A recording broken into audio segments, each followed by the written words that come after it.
Okay, in the last class we studied the enzyme mechanisms of ribonuclease A and lysozyme. Now what we are going to do now is we are going to study how proteases work. Proteases are essentially enzymes that break peptide bonds. So they are extremely important in protein digestion because they have to break the peptide bonds into different units which are later used for protein turnover.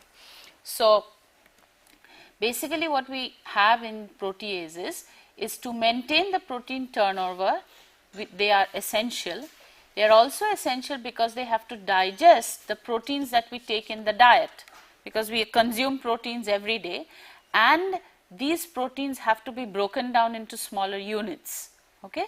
So these proteases, that are specific types of enzymes, they break the peptide bond, and they are also essential to regulate certain enzymatic activities.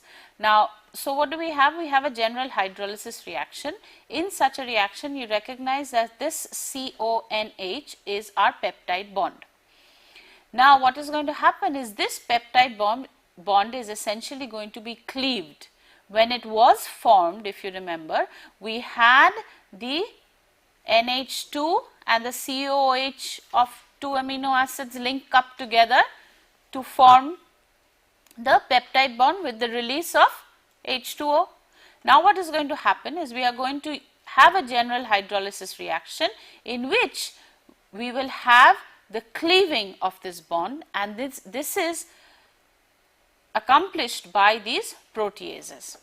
Now of this, there are different types of proteases like serine proteases, aspartic acid proteases, and the one that we will be studying is serine proteases. Now basically the proteases, the names given to the different proteases is dependent on what residue the catalytic mechanism is dependent on.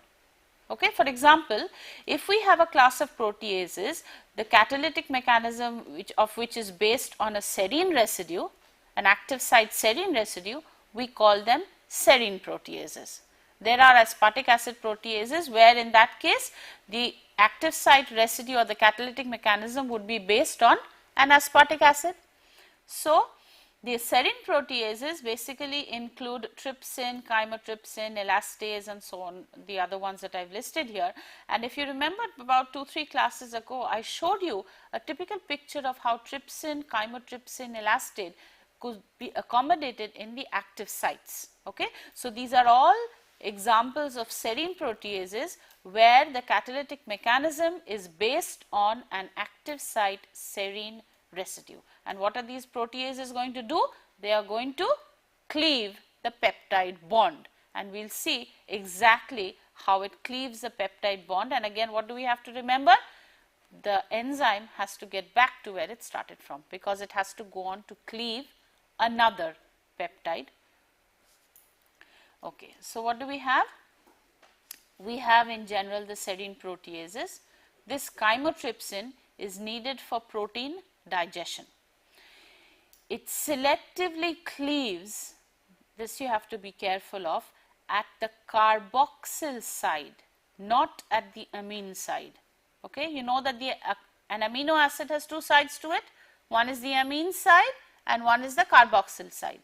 Okay, this chymotrypsin will cleave at the carboxyl side of bulky hydrophobic amino acids. Okay, so usually it cleaves at the aromatic side chains and also methionine.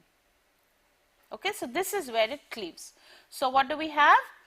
We have an N term. What is this? This is the N terminal of the protein. These R1 and R2 are the residues, the side chain groups of the polypeptide chain, and the CO and N would be the peptide bond. And what are we going to have? We are going to have a cleavage. A cleavage where the cleavage is going to be at the carboxyl side. So this is where the cleavage is going to occur, provided R1 is what?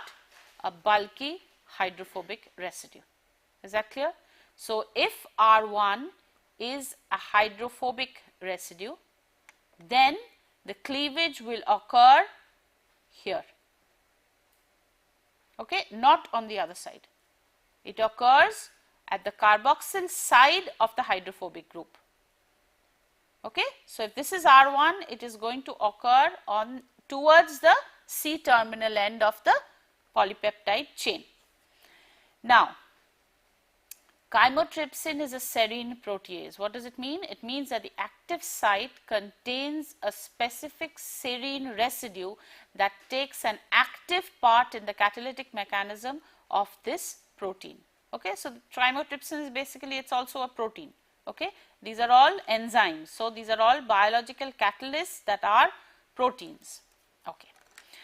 Now, in this case, we will go in the mechanism in pretty much detail, but for now what we need to know is the serine that makes chymotrypsin a serine protease is serine 195. Okay. So, serine 195 is the serine that is part of the active site of chymotrypsin that is involved in the catalytic mechanism, and this we will go in detail because now we have this linked up together, and obviously this cannot go back to form or cleave another peptide. So, essentially what is happening in here is we have a cleavage of the peptide group. Now, which one is the hydrophobic group here? Which amino acid is the hydrophobic group in this case? We have two amino acids here, and you recognize this is R1, that is R2. So, which is our hydrophobic residue, because chymotrypsin is going to cleave after the hydrophobic residue. So, R1 is the hydrophobic residue. What is the order of the polypeptide chain here? Is it from left to right or is it from right to left? Why is it from right to left? Because we have to remember that this CO is actually the end of the amino acid. When it links, you always start from the N terminal. The N terminal of the chain that we have drawn here is this side. That is the carboxylic end, right? Because we have the NH, the C or the R2 linked, and then will be the CO of this group. So, if the cleavage of this peptide bond is occurring, it means that R1 is the hydrophobic amino acid bulky group, after which the carboxylic group here, and this is where the cleavage occurs. Okay. So, and what is the important residue here? Serine 195. Okay. Now, let us go in detail. What happens here is we have three important residues. These three are histidine 57, serine 195 and aspartic acid 102. Okay. You see the aspartic acid here, COO. This is histidine. What is histidine? You have two nitrogens, there is an H attached here, and this is the serine. What is the side chain for serine? OH. Okay. So, this is just the schematic, and these ball and stick models show you which residues are important. So, what do we have here? We have serine 195, histidine 57 and aspartic acid 102. Again, chymotrypsin cleaves after hydrophobic aromatic residues, usually tyrosine, phenylalanine and tryptophan, and sometimes methionine. The active site of chymotrypsin contains three conserved residues. It means it contains these three residues. Conserved means it is the same for practically all species. Okay. So, we have histidine 57, aspartic acid 102 and serine 195, and the catalytic strategy in this case is to form a covalent intermediate. But we have to remember that this covalent intermediate has to be broken into, because we have to get the serine back to where it is. So, what are the steps involved? Okay, I am going to go through this quite slowly, but I want you to follow the mechanism because it is extremely interesting. Now, the first thing that we have to know is what is important about the 3 particular residues that are part of this. Now, these 3 residues are known as a catalytic triad. Okay? In the serine proteases, we have a catalytic triad that is composed of a histidine, a serine and an aspartic acid. Okay? Now, so each of these residues in the triad is going to have a specific role. Okay? And this is what we have to understand. The histidine again acts as a general acid and base. The aspartic 102 functions only to orient the histidine. Okay? So, what is the function of the aspartic acid 102? It just basically holds the histidine in place by an electrostatic interaction. It is holding, or rather a hydrogen bonding type interaction, where it is holding the histidine in place. Then this histidine will act as a general acid and base, and serine will form the covalent bond with the peptide that has to be cleaved. Okay, we will see how it does that, but we have to know that we have the serine OH is its side chain, the histidine N and N is its side chain, and this is the side chain of the aspartic acid. Okay? So, when we have a covalent bond formation, we have a trigonal carbon form into a tetrahedral carbon. Okay? We will go through the steps one by one. Now, what is going to happen is, this is the active site pocket that you see here, the one in white. So, this is our active site, this is our hydrophobic pocket. Now, what is going to be there in the hydrophobic pocket? The bulky amino acid side chain, the carboxylic side peptide bond which is going to be cleaved. Okay? This small thing here is what is called an oxyanion hole. We will see why that is called an oxyanion hole, and there are 2 other residues, well rather the NH of the serine and an NH of the glycine that helps in stabilizing the oxyanion. Okay? We will go step by step into seeing how that occurs. So, what do we have? This is our substrate. What is a substrate? The substrate is a polypeptide chain. It is nothing but a polypeptide chain, and the protease, in this case a serine protease, is going to cleave a peptide bond. Which bond is it going to cleave? It is going to cleave this particular bond, because this is at the carboxylate side of the hydrophobic residue. Is that clear? Okay. So, what do we have? This is the amino terminal, and you now recognize this. This is the NH, the CH, and this is the side chain attached to the CH. This is the carboxylic group. This is the NH of which one? Of R1. Okay. So, it is going to cleave right here. So, what happens to this? This is going to fit into the hydrophobic pocket. Okay.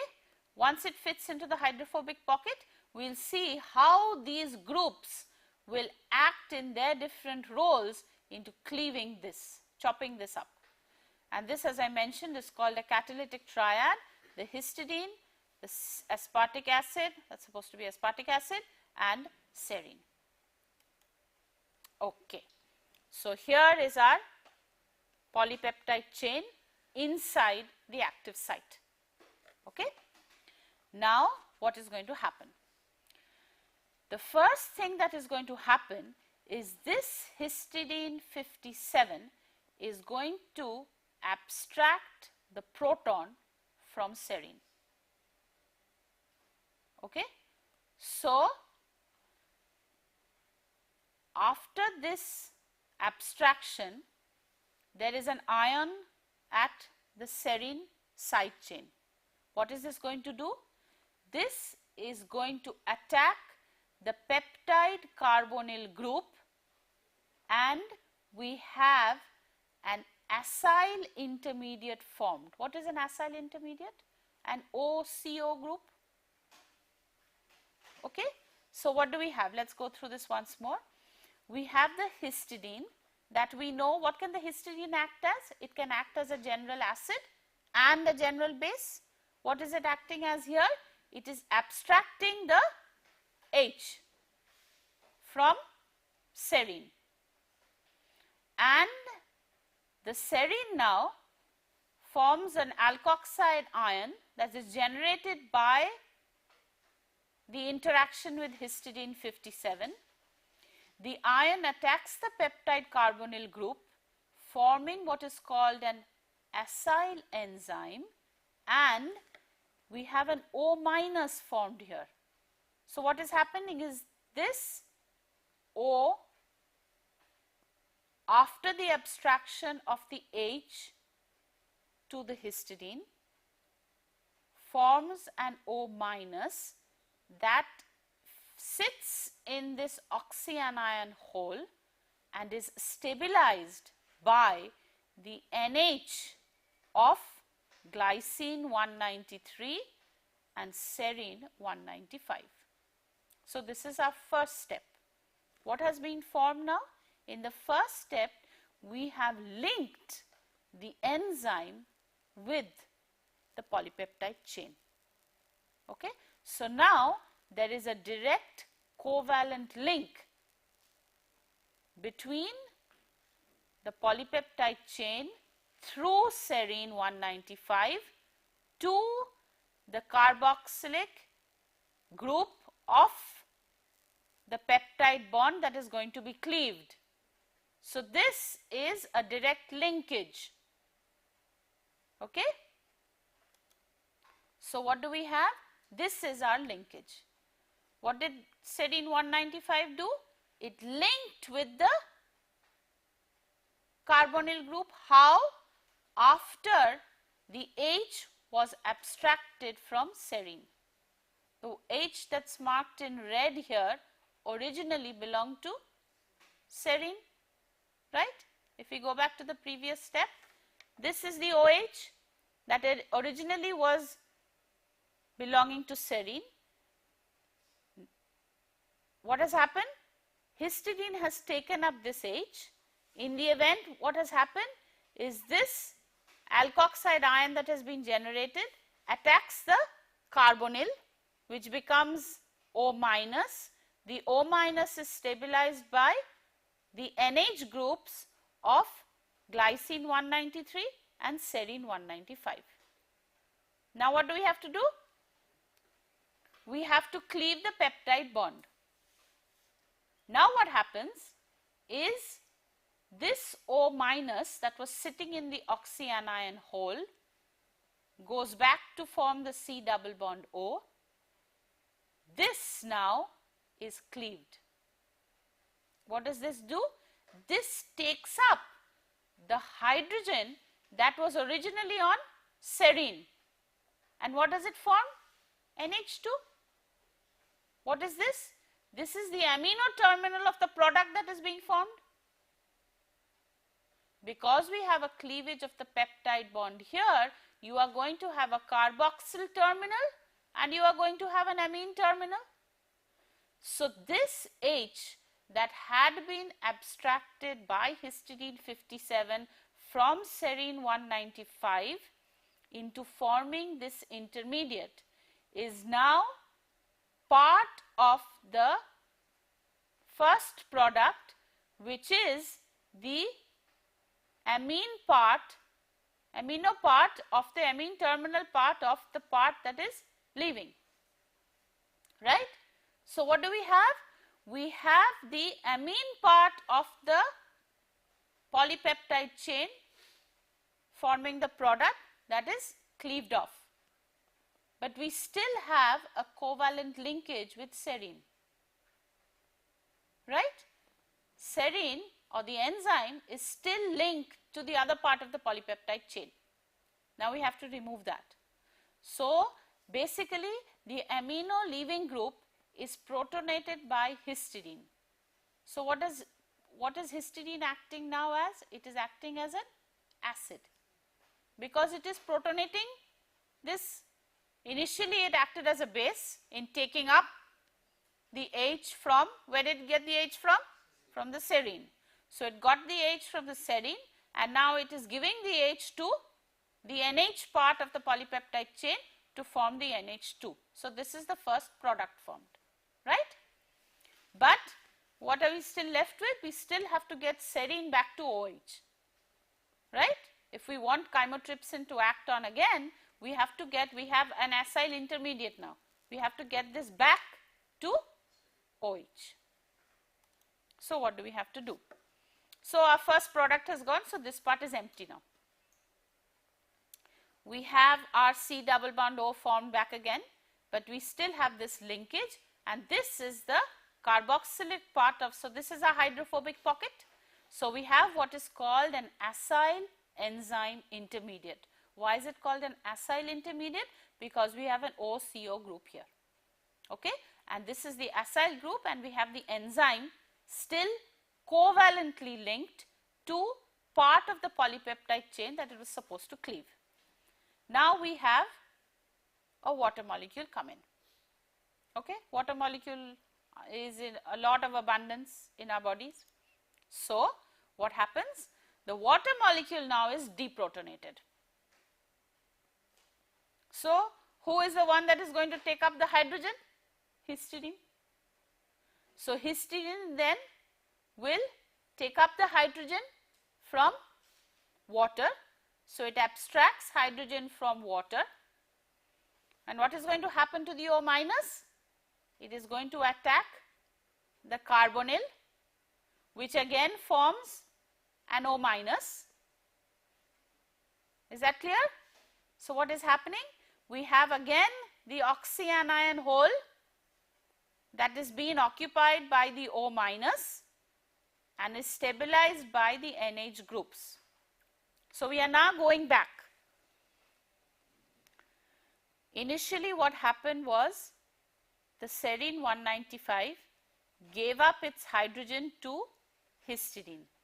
Histidine then donated this hydrogen to the leaving amino part of the polypeptide chain.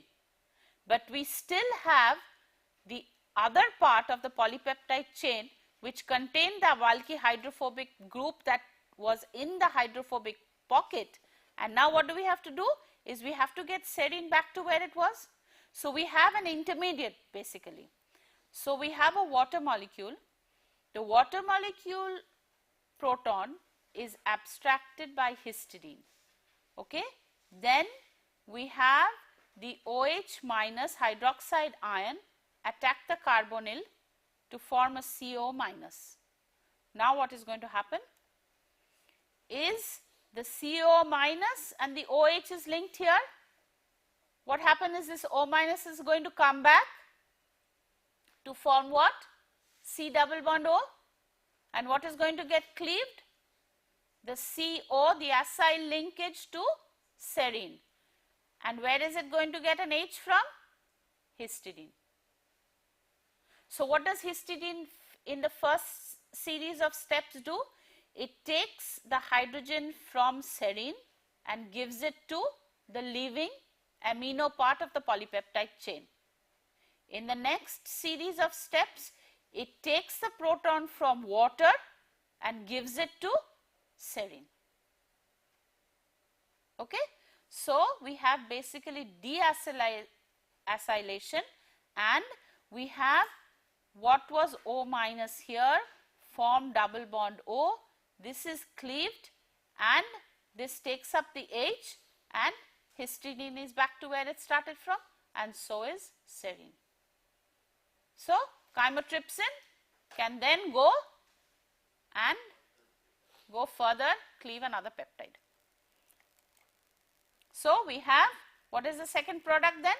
This is now generated, C double bond OH with this. So, this is our second product. What happened then? We had the cleavage of a peptide bond. What do we have? We have histidine back to where it was, serine back to where it was. So, what can happen again? Histidine can again take this H, this O can again link with the peptide in another cleavage of another peptide. Okay? So, all we have to remember is the roles of the catalytic triad. Okay? What is the role of the aspartic acid? Just to hold the histidine in place. Because you see, aspartic acid 102 had no role to play in here. Okay? But it does act in holding this histidine in place by formation of this particular hydrogen bond. Okay? So, we have a particular hydrogen bond, and this is possible only if the aspartic acid is in place.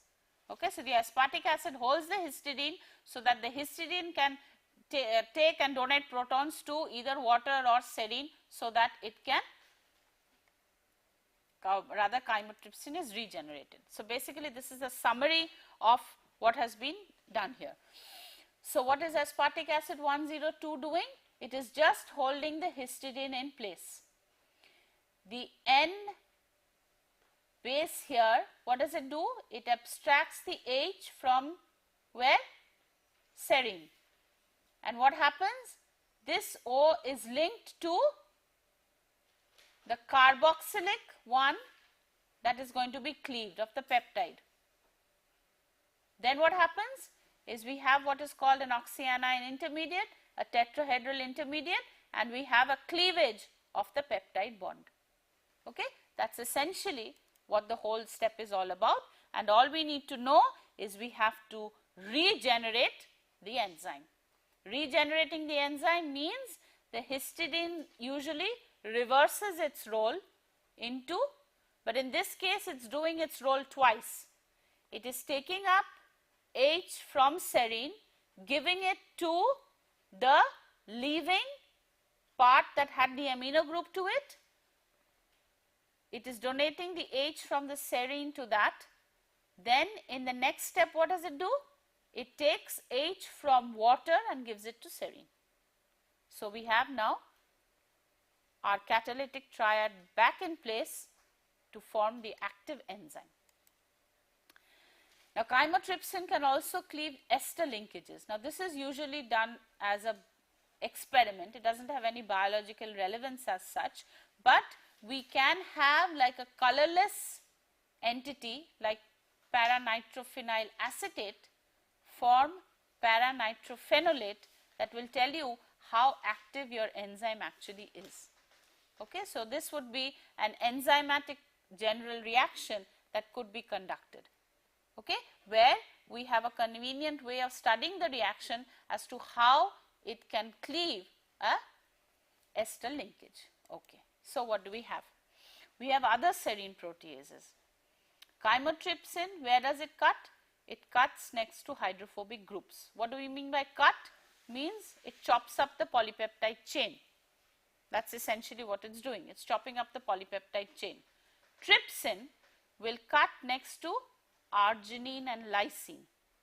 So, it is cutting or it is cleaving after basic amino acid residues. Why is that? Because its active site is such that it will fit basic amino acid residues, and it has a specially very carefully positioned aspartic acid that is going to form a covalent link, form a electrostatic interaction with the arginine and the lysine, so that it sits in the active site. Elastase cuts next to valine and threonine. Okay?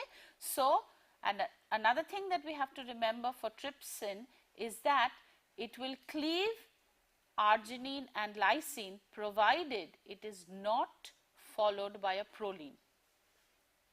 Okay? So, if we have arginine and proline, why do you think so? Because it is going to distort the polypeptide chain. So, it will not fit into the active site, as simple as that. If it cannot fit into the active site, it cannot be cleaved. Okay? what else can we do now? Okay. So, we studied about the different enzymatic mechanisms. Okay. What we studied was, we studied our ribonuclease A,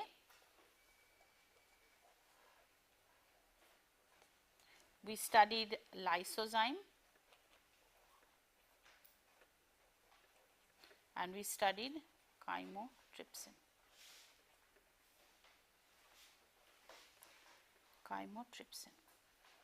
Chymotrypsin is a serine protease. What does that mean? It means that its active site has a serine. That's why it's called a serine protease. Which is this serine? Serine 195. Okay. What does the serine 195 do? It forms a covalent link with the specific amino acid, specific polypeptide chain that has to be cleaved. So, what are we doing is we are cleaving a peptide bond, right. We are cleaving a peptide bond only if this group attached is what? What type of group has to be attached here? A bulky hydrophobic group. Okay. So, when we have chymotrypsin, we have a particular type of breakage. When we have trypsin, we will have also, trypsin is also a protease, it is also a serine protease, but it will cleave only if this is lysine or arginine. We have elastase, which is also a serine protease, it will cleave after valine and threonine. Okay. So, these are used a lot in amino acid analysis. We will see amino acid or peptide sequence determination, we will see how we can do that. Valine, threonine. Okay.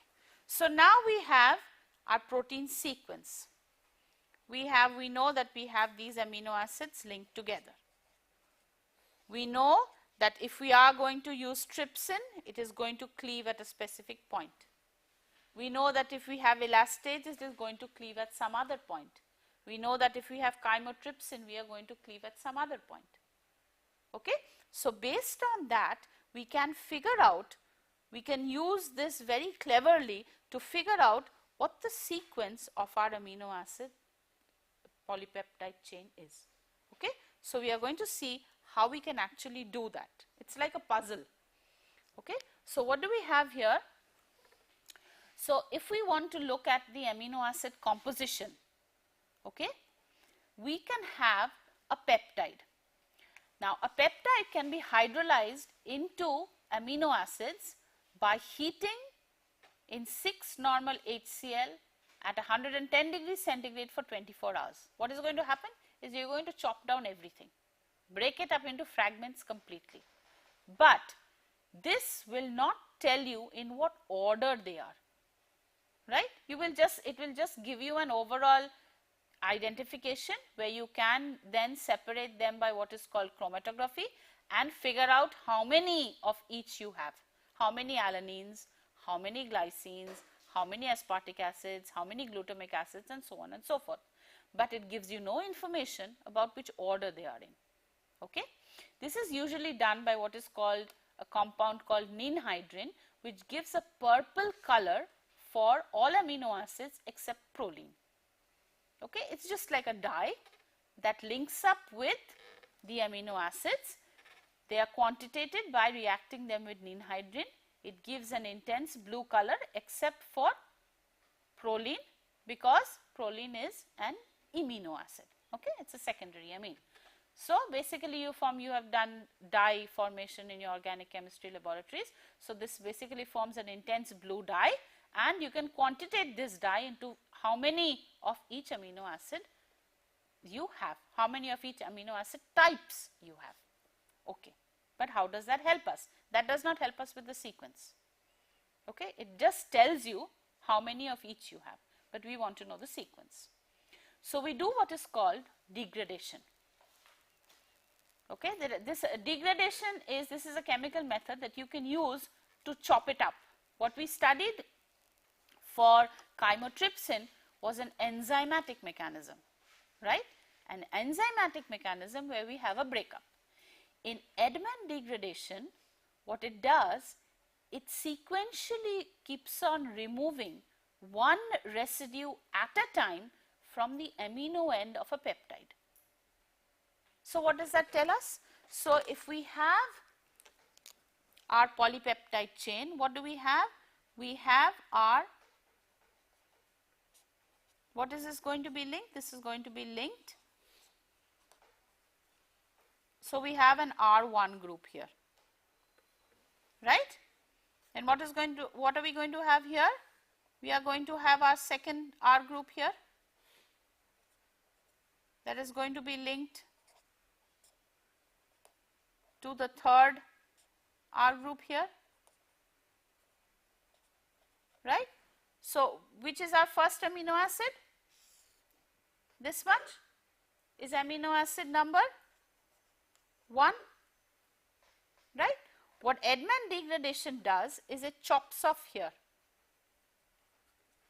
So what are you, then you can figure out what this amino acid is. Okay. So now what does this become? This becomes now the N terminal, right? So then you chop off again. So you then determine what R2 is. So what can you do? So first you know what R1 is, then you know what R2 is, then you know what R3 is, and then you can keep on going till you come to the end of your chain, right? So what is this giving you? It is giving you the amino acid sequence of the protein. It is not just telling you how many of each, obviously once you have everything you know how many of each of them are there anyway, but it is telling you in which order they are linked, right? And for this we have certain reagents, because we have to have a reagent that is going to link up with this amino acid and cleave it off the rest of the protein polypeptide chain. So what are these reagents? We have one that is called PITC. PITC is phenyl isothiocyanate, okay, that reacts with the terminal amino groups of peptides to form what are called PTC derivatives, okay. But all you need to know is what we are doing with Edman degradation is we are just chopping off the N terminal end every time, not the C terminal. If we go to the C terminal, it's a different thing altogether, okay. So what happens is the PITC reacts with the terminal amino groups of the peptides to form a PTC or a phenyl thiocarbamyl derivative. Then we have a slightly acidic condition that is going to liberate this by what is called a phenyl thiohydantoin derivative, okay. What you need to know again is that in Edman degradation we are removing one residue at a time from the amino terminal of the protein. We have a certain what is called a thiohydantoin formed that has with it the amino acid that belonged to the N terminus. What then happens is if this is chopped off, it creates a new N terminus. Once a new N terminus is formed, then the peptide is already shortened by one amino acid.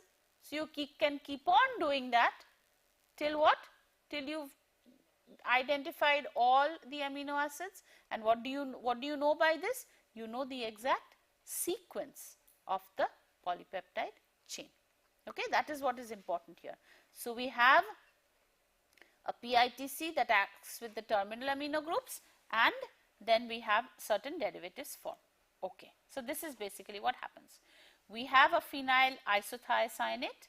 This is our peptide. What is this? This is the terminal amino group.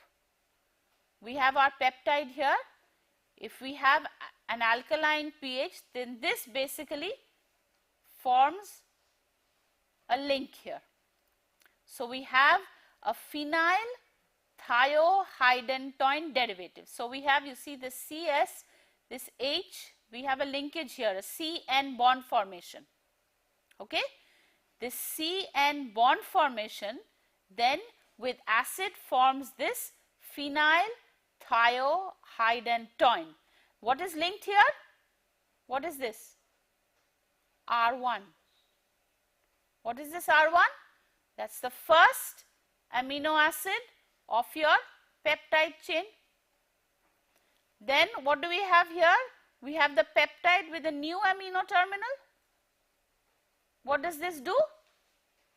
This can then go through another series of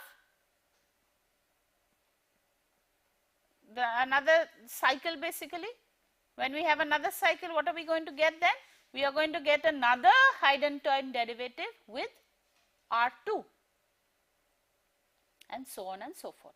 So, essentially in Edman degradation, we have a phenyl isothiocyanate interact with the amino terminal of a peptide chain, and what happens is we have the cleavage of the peptide into forming a new amino terminus, and we have a cyclic phenyl thiohydantoid derivative which has linked to it the first amino acid that happened to be part of the original polypeptide chain.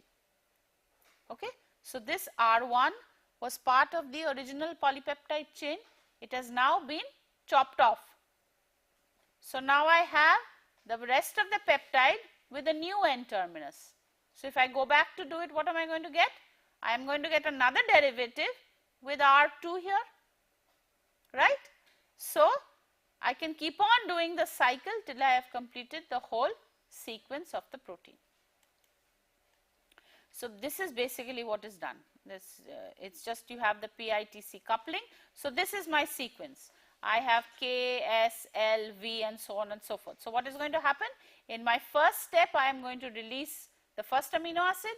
In the second step, the second amino acid. So, I keep on doing the cycle till I go through the cycle 1 will release one amino acid, cycle 2 will release another amino acid. Okay? And what do I know? I know how this behaves in say HPLC. If I know how this particular derivative with lysine here behaves in a chromatographic column, then I know I have a standard for every amino acid. So, I can figure out what R1 is if I match it with the standard. That is all you have to do. Okay? Once you have this, because R1 is going to be, so even for another lysine, this is going to look the same, right. But you will now know the order in which it has come off. So, we can have what? We can have cleavage. What did we have for Edman degradation? We had cleavage at the N terminal. For trypsin, we can have cleavage where?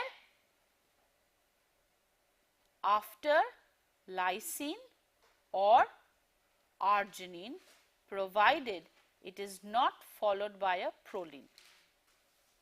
Okay? That is where we have a cleavage. So, we have to be careful when we are looking at lysine or arginine, we have to be careful that there is no proline here. If there is no proline, then this is our side chain, that is lysine or arginine. Again, it will cleave at the carboxyl end of a basic amino acid residue. If an enzyme, a protease, cleaves at the carboxyl side of lysine or arginine, that is a trypsin. If this were a bulky residue and it cleaved at the carboxylic bulky hydrophobic, it would be chymotrypsin. Okay? Because you have to understand each of these enzymes are extremely specific in the way they work. Okay? So, what we can have is we can have another type which I have printed out here, where we can figure out how we can actually form smaller peptides by overlapping sequences. What can we do is, this for example is cyanogen bromide. Now in cyanogen bromide cleaves after methionine residues. Okay? So there are certain things that we have to remember. So we have cyanogen bromide that cleaves after a methionine residue. So what happens in this case, what you need to know, I have just given the mechanism here, but that is not important. What we need to know is that a certain lactone is formed. So we have the formation of a lactone. The lactone is formed where the methionine residue was in the polypeptide chain. What does that mean? It means that if you had a valine and a glycine followed by an alanine, a methionine, a leucine and a proline, then if you treated this with cyanogen bromide, you would have a cleavage at this point here. Okay? And what would happen is the side chain of the methionine group would go and link up with the cyanogen bromide. Okay? So what you are actually left with is a VGA lactone plus a leucine and a proline. Is that clear? Okay, let's just go through it once more. What I am saying is that when we have a lactone formation, so what we have is we have our polypeptide chain, which is VGAMLP. If I use Edman degradation, what will I get from Edman degradation here? The first amino acid I will get is V, if I do Edman's method. If I treat this with cyanogen bromide, I am going to have cyanogen bromide act here, and what I am going to get is, since the methionine is going to interact with the cyanogen bromide, I am going to be left with a VGA lactone and LP. So after treatment of this particular polypeptide or this particular peptide with CNBR, if I am left with a VGA lactone and LP, then I know that my original sequence was VGAMLP.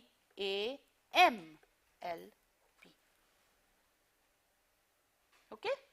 Because I know.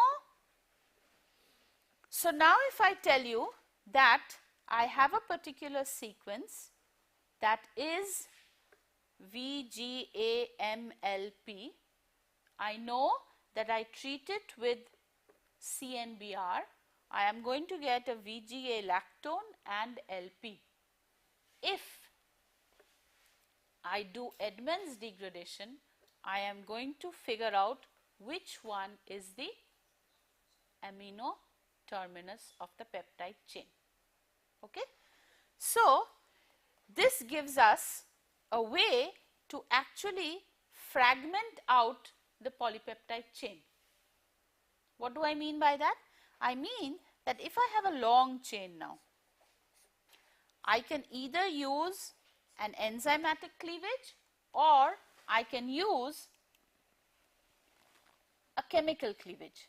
What is that? If we get back to the slides here, I can have a chemical cleavage where I can have cyanogen bromide, which will cleave on the carboxyl side of methionine residues.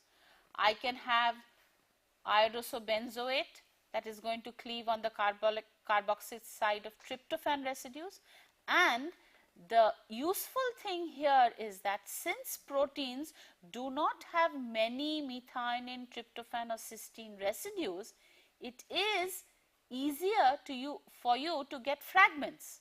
So, say you have a protein, for example, let us look at ribonuclease A, it has 8 cysteine residues. Okay. So, if we know that it has 4 disulfide linkages, so I can reduce the disulfide linkages, and what can I do is I can get the long chain, but then if I use this particular reagent to chop off at the cysteine residues, where on the amino side of the cysteine residues, then I will get fragments, say of the length 20, 50 or something like that. You understand that, but if I do Edman degradation, I will get just one amino acid and 123 on the other side. But it would be smarter if I cleaved off with some other reagent and then try to do my sequencing of the shorter fragments that I now get. It is going to be an easier job. I can also use enzymatic cleavage. For the enzymatic cleavage, what do we need to know?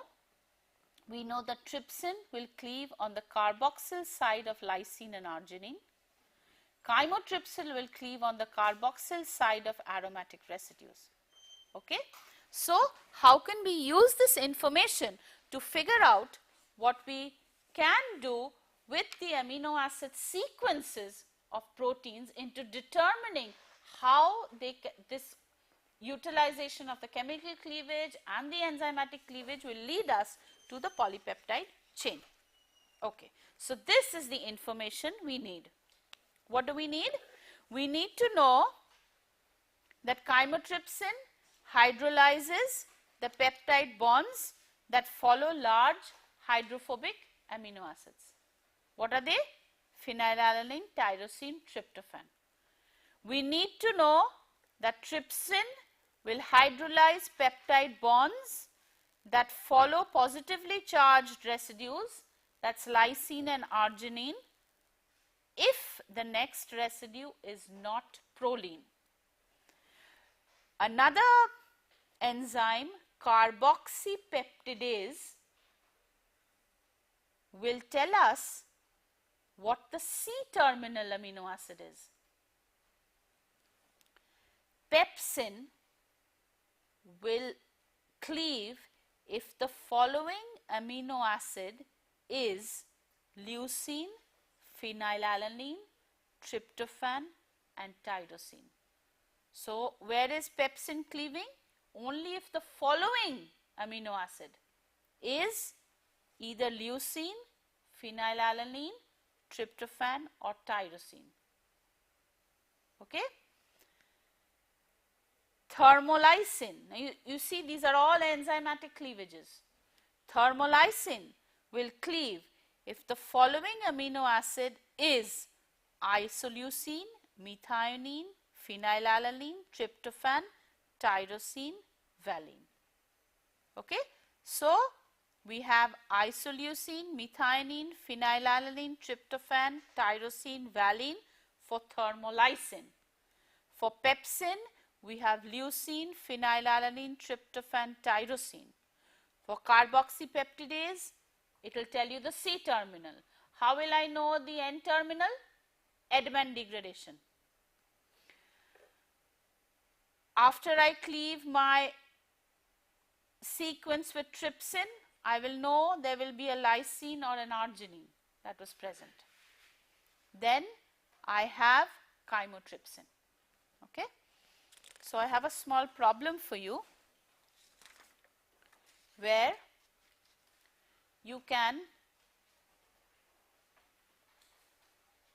determine the sequence of a pentapeptide. What is a pentapeptide? It just has 5 amino acids.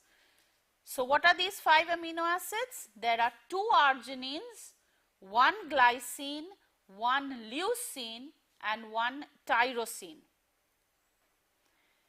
Reaction of the pentapeptide.